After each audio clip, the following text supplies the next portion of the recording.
Thank you Raju, thank you so much. ಮನೆ ಎಲ್ಲೂ ಸಿಗ್ತಾ ಇಲ್ಲ ಅಂತ ನಾನು ಶಿಲ್ಪ ಇಬ್ಬರು ಪರದಾಡ್ಬಿಟ್ವಿ. ನಿಮ್ಮ ಗೆಸ್ಟ್ ಹೌಸ್ನೇ ಬಿಟ್ಕೊಟ್ಟಿಯಲ್ಲ, ಇಷ್ಟೊತ್ತಲ್ಲಿ ಎಲ್ಲಿ ಹೋಗೋದು ಏನು ಮಾಡೋದು ಅಂತ ನನಗೆ ತಲೆ ಕೆಟ್ಟೋಗ್ಬಿಟ್ಟಿತ್ತು. 3 ಗಂಟೆ ರಾತ್ರಿಲಿ ಶಿಲ್ಪನ ಒಂದು ಬಸ್ ಸ್ಟಾಪ್ ಹತ್ರನೋ ಇಲ್ಲ ಎಲ್ಲಾದರೂ ರೋಡ್ ಸೈಡಲ್ಲೋ ಮಲಗಿಸ್ಬೇಕಲ್ಲ ಅಂದ್ಬಿಟ್ಟು ತುಂಬಾ ಯೋಚನೆ ಆಗ್ಬಿಟ್ಟಿತ್ತು. ಅದೇ ಸಮಯಕ್ಕೆ ನೀನು ಬಂದೆ. ದೇವರೇ ಕಳಿಸ್ತಾ ಅನ್ಸುತ್ತೆ ನಿನ್ನನ್ನು. ಅಯ್ಯಯ್ಯೋ, ಏನು ಎಂತ ಮಾತಾಡ್ತಿದ್ಯಾ? ನಂದು ನಿಂದು ಏನಿದೆ, ಒಂದು ಫ್ರೆಂಡ್ಶಿಪ್ ಅಷ್ಟೇ. ನಿಮಗೆ ಎಷ್ಟು ದಿನ ಆಗುತ್ತೋ ಅಷ್ಟು ದಿನ ಇರಿ, ನಂದೇನಿಲ್ಲ. ಈ ಗೆಸ್ಟ್ ಹೌಸಲ್ಲಿ ನಾವು ಬರೋದೇ ಅಪರೂಪ, ಸ್ಟೇ ಆಗೋದು ಯಾವಾಗಲೂ 2 ತಿಂಗಳಿಗೋ 3 ತಿಂಗಳಿಗೋ ಒಂದು ಸರಿ. ಇಲ್ಲಿ ಸೆಕ್ಯೂರಿಟಿಗೆ ಅಂತ ನಮ್ಮ ವಿಕ್ಕಿ ಇವ್ರು ಇರ್ತಾರೆ. ಹಾಂ ಸಾಬ್, ನಾನು ಇಲ್ಲೇ ಇರ್ತೀನಿ. ನಿಮ್ಗೇನಾದರೂ ತೊಂದರೆ ಆದರೆ ನನಗೊಂದು ಕೂಗು ಹಾಕಿ, ಇಲ್ಲೇ ಹೊರಗಡೆನೇ ಇರ್ತೀನಿ. ಯಾವುದಕ್ಕೂ ತಲೆ ಕೆಡಿಸ್ಕೊಂಬಿಡಿ, ನಾನೇ ಇಲ್ಲಿ ಸೆಕ್ಯೂರಿಟಿ. ನಿಮ್ಮ ಸೆಕ್ಯೂರಿಟಿ ತುಂಬ ಚುರುಕಿದ್ದಾನೆ. ಹಾಂ, ಅವನು ಹಾಗೇನೆ.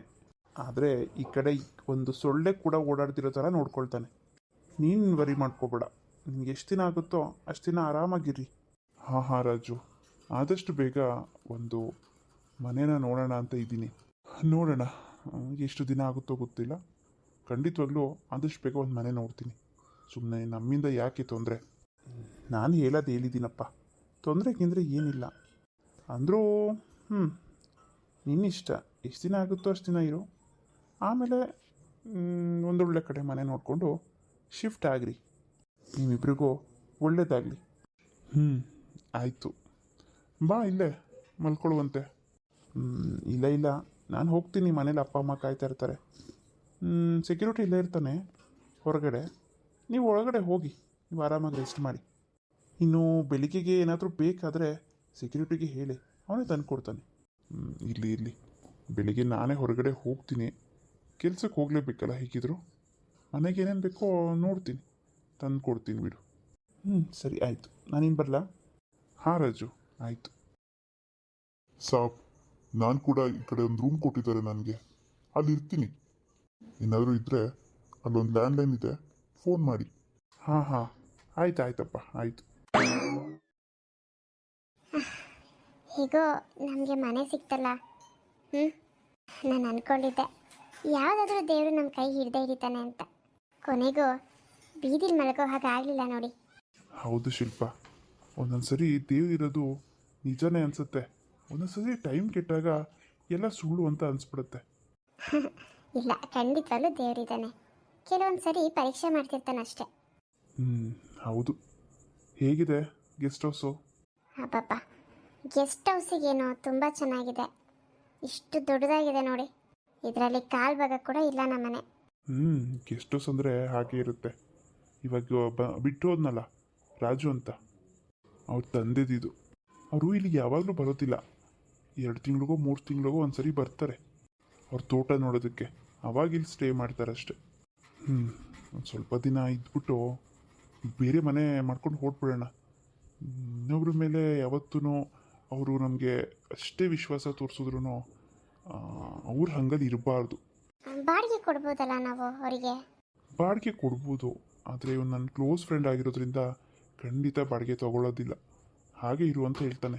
ಆದರೆ ನನಗೂ ಸ್ವಾಭಿಮಾನ ಅನ್ನೋದಿರುತ್ತಲ್ಲ, ಅದಕ್ಕೆ ಬೇಡ. ಸುಮ್ಮನೆ ಯಾಕೆ, ಒಂದು ಸ್ವಲ್ಪ ದಿನ, ಒಂದು 15 ದಿನ ಆಗ್ಬೋದು ಅನ್ಕೋತೀನಿ. ಒಂದೊಳ್ಳೆ ಕಡೆ ಮನೆ ನೋಡಿ ಸಿಕ್ಕಿದ ತಕ್ಷಣ ಶಿಫ್ಟ್ ಆಗಿಬಿಡೋಣ. ಅದು ಬಿಡು, ಏನೋ ಒಂದು ಆಗುತ್ತೆ. ಇವಾಗ ಬೆಳಿಗ್ಗೆಗೆ ಏನೇನು ಬೇಕು? ಬೆಳಿಗ್ಗೆಗೆ ತಿಂಡಿ ತಂದ್ಬಿಡ್ತೀನಿ ಹೋಟೆಲಿಂದ. ಅಡುಗೆ ಏನು ಮಾಡೋದು ಬೇಡ, ಏನೂ ಇಲ್ವಲ್ಲ ಮನೇಲಿ. ತಿಂಡಿ ತೊಗೊಂಡು ಬರ್ತಾ ಏನಾದರೂ ತರಕಾರಿ ತೊಗೊಂಬಂದ್ಬಿಡ್ತೀನಿ. ನಾಳೆ ಕೆಲ್ಸಕ್ಕೆ ಹೋಗೋದಿಲ್ಲ, ಆದರೆ ಹಾಫ್ ಡೇ ಹೋಗ್ತೀನಿ. ನಿಂಗೂ ಭಯ ಆಗುತ್ತೇನೋ ಒಬ್ಬಳೇ ಇರೋದಕ್ಕೆ. ಇಲ್ಲಿ ಪರವಾಗಿಲ್ಲ. ಭಯ ಪಡ್ತಾ ಕೂತ್ಕೊಂಡ್ರೆ ಜೀವನ ಮಾಡೋಕ್ಕಾಗತ್ತಾ ಇಲ್ಲಿ? ನೀವು ಹಾಫ್ ಡೇ ಹೋಗಂಗಿದ್ರೆ ಹೋಗಿ. ನೀವು ಬರೋದ್ರೊಳಗಡೆ ರಾತ್ರಿ ಅಡುಗೆ ಮಾಡಿಟ್ಟಿರ್ತೀನಿ. ಅಡುಗೆ ಮಾಡ್ತಾನೆ ಟೈಮ್ ಹಾಗೆ ಹೋಗುತ್ತೆ.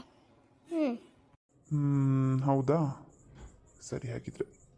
ಆಮೇಲೆ ನಿಂಗೆ ಹಾಕೊಳ್ಳೋದಕ್ಕೆ ಬಟ್ಟೆ ಇಲ್ವಲ್ಲ ಶಿಲ್ಪ? ಬರ್ತಾ ಬಟ್ಟೆ ತೊಗೊಂಬಂದ್ಬಿಡ್ಲಾ?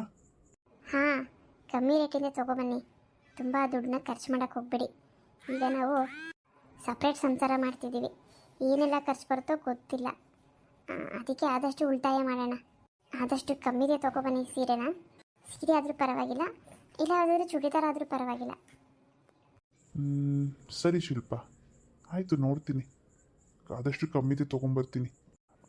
ಆಮೇಲೆ ಮನೇಲಿ ಲ್ಯಾಂಡ್ಲೈನ್ ಇದೆ, ನಂದು ಫೋನು. ಫೋನ್ ತೊಗೊಬಂದಿದ್ದೀನಲ್ವಾ. ನನ್ನ ಫೋನ್ ನಂಬರು ನಿನಗೆ ಗೊತ್ತಿದೆ. ಲ್ಯಾಂಡ್ಲೈನಿಂದ ಏನಾದರೂ ಎಮರ್ಜೆನ್ಸಿ ಇದ್ದರೆ ಫೋನ್ ಮಾಡು. ಭಯ ಆ ಥರ ಏನಾದರೂ ಆದರೆ ಹೊರಗಡೆ ಸೆಕ್ಯೂರಿಟಿ ಇರ್ತಾನೆ, ಅವನಿಗೆ ಫೋನ್ ಮಾಡು. ಇಲ್ಲಾಂದರೆ ನನಗೆ ಮಾಡು. ನೀವು ಆರಾಮಾಗಿ ಕೆಲಸ ಮುಗಿಸ್ಕೊಳ್ಳಿ. ಸೆಕ್ಯೂರಿಟಿ ಇರ್ತಾರಲ್ಲ, ಅವ್ರಿಗೆ ನಾನು ಕಾಲ್ ಮಾಡ್ತೀನಿ. ಆ ಥರ ಏನಾದರೂ ಇದ್ದರೆ ನಿಮಗೆ ನಾನೇನಾದ್ರು ಕಾಲ್ ಮಾಡಿದ್ರೂ ನೀವೇನೋ ಹಾರ್ಕೊಂಡು ಬರೋಕ್ಕಾಗತ್ತಾ? ಅದೆಲ್ಲ ಆಗೋ ಮಾತಲ್ಲ. ನೀವು ಆರಾಮಾಗಿ ಕೆಲಸ ಮುಗಿಸ್ಕೊಂಡು ಬನ್ನಿ. ಸರಿ ಶಿಲ್ಪ, ಈಗಾಗಲೇ 4 ಗಂಟೆ ಆಗ್ತಾ ಬರ್ತಾಯಿದೆ. ಅಟ್ಲೀಸ್ಟ್ ನಾವೊಂದು 3-4 ಗಂಟೆ ಏನಾದರೂ ನಿದ್ದೆ ಮಾಡೋಣ. ಆಯಿತು, ನನಗೂ ನಿದ್ದೆ ಎಳಿತಾ ಇದೆ. ನೀವು ರೂಮ್ಗೆ ಹೋಗಿರಿ. ನಾನು ಅಡುಗೆ ಮನೇಲಿ ಸ್ವಲ್ಪ ಏನೇನಿದೆ ನೋಡಿಬಿಡ್ತೀನಿ. ಹಾಗೆ ಬಿಸಿನೀರು ಕಾಯಿಸ್ಬೇಕು. ಬಿಸಿನೀರು ಕುಡ್ದು ಅಭ್ಯಾಸ ನೈಟ್ ಹೊತ್ತು. ತುಂಬ ಚಳಿ ಬೇರೆ ಆಗ್ತಾಯಿದೆ. ಅಮ್ಮ ಹೀಗೆಲ್ಲ ಮಾಡ್ತಾರೆ ಅಂದ್ಕೊಂಡಿರಲಿಲ್ಲ. ಅಟ್ಲೀಸ್ಟ್ ಕ್ಷಮಿಸಿ ಮಗಳಲ್ವಾ ಅಂತ ಅಂದ್ಬಿಟ್ಟು ಮನೆಗೆ ಕರ್ಕೋತಾರೆ ಅಂದ್ಕೊಂಡೆ. ಆದರೆ ನನಗೆ ಅವಮಾನ ಮಾಡೋದಿರಲಿ, ಇವ್ರಿಗೆ ಅವಮಾನ ಮಾಡಿಬಿಟ್ರಲ್ಲ, ಅದನ್ನು ನನ್ನ ಕೀಳಿ ಇನ್ನೂ ಮರೆಯೋದಕ್ಕೆ ಆಗ್ತಾಯಿಲ್ಲ. ಯಾವತ್ತೂ ನಾನು ಅಲ್ಲಿಗೆ ಹೋಗಲೇಬಾರ್ದು. ನನ್ನ ಗಂಡಂಗೆ ಎಲ್ಲಿ ಮರ್ಯಾದೆ ಸಿಗೋದಿಲ್ವೋ, ನಾನು ಕೂಡ ಅಲ್ಲಿಗೆ ಕಾಲಿಡೋದಿಲ್ಲ. ತಪ್ಪು ನಾನೇ ಮಾಡಿರ್ಬೋದು, ಆದ್ರೂ ನನಗಲ್ಲಿ ಇವ್ರಿಗೆ ಯಾಕೆ ಅವಮಾನ ಮಾಡಬೇಕು? ಪಾಪ, ನನ್ನಿಂದ ಎಷ್ಟೆಲ್ಲ ಕಷ್ಟ ಇವ್ರಿಗೆ. ನಮ್ಮ ಮನೇಲೂ ಜಾಗ ಸಿಗಲಿಲ್ಲ, ಮರ್ಯಾದೆ ಸಿಗಲಿಲ್ಲ. ಇವ್ರ ಮನೇಲೂ ಜಾಗ ಸಿಗಲಿಲ್ಲ, ಇಲ್ಲೆಲ್ಲೋ ಬಂದು ಉಳ್ಕೊಳ್ಳೋ ಹಾಗಾಯಿತು. ಪಾಪ ಅಲ್ಲ, ಅದೆಷ್ಟು ಇಷ್ಟಪಡ್ಬೋದು ನನ್ನನ್ನು ಇವರು. ಅವ್ರ ಮನೆಯವ್ರನ್ನ ಎದುರಾಕೊಂಡ್ಬಿಟ್ರಲ್ಲ. ಈ ಥರ ಪ್ರೀತಿ ನನಗೆ ಸಿಗೋದಕ್ಕೆ ತುಂಬ ಪುಣ್ಯ ಮಾಡಿದೆ ಅನಿಸುತ್ತೆ. ತುಂಬ ಪುಣ್ಯ ಮಾಡಿದ್ಯಾ ಶಿಲ್ಪ, ನೀನು ತುಂಬ ಪುಣ್ಯ ಮಾಡಿದ್ಯಾ. ಅಲ್ಲ, ತಾನಾಗೆ ಬಂದ ಪ್ರೀತಿನ ಬೇಡ ಅಂತ ದೂರ ಮಾಡಿದ್ದೆ. ಎಂಥ ದಡ್ಡತನ ಮಾಡಿಬಿಟ್ಟಿದ್ದೆ ನಾನು. ಆದರೂ ನನ್ನ ಹಣೆಯಲ್ಲಿ ಇವರ ಹೆಸರೇ ಇತ್ತು ಅನಿಸುತ್ತೆ. ಅದಕ್ಕೆ ಎಷ್ಟೇ ದೂರ ಆಗೋ ಸಂದರ್ಭ ಬಂದ್ರೂ ನನಗೆ ಇವರೇ ಸಿಕ್ಕಿದ್ರು. ಫ್ರೆಂಡ್ಸ್, ನಿಮ್ಮೆಲ್ಲರಿಗೂ ಇವತ್ತಿನ ಎಪಿಸೋಡ್ ಇಷ್ಟ ಆಗಿತ್ತು ಅಂತ ಅಂದ್ಕೊಂಡಿದ್ದೀನಿ. ಇಷ್ಟ ಆಗಿದೆ ಪ್ಲೀಸ್ ಲೈಕ್ ಮಾಡಿ, ಶೇರ್ ಮಾಡಿ, ಕಮೆಂಟ್ಸ್ ಮಾಡಿ, ಸಬ್ಸ್ಕ್ರೈಬ್ ಮಾಡೋದನ್ನು ಮರಿಬೇಡಿ.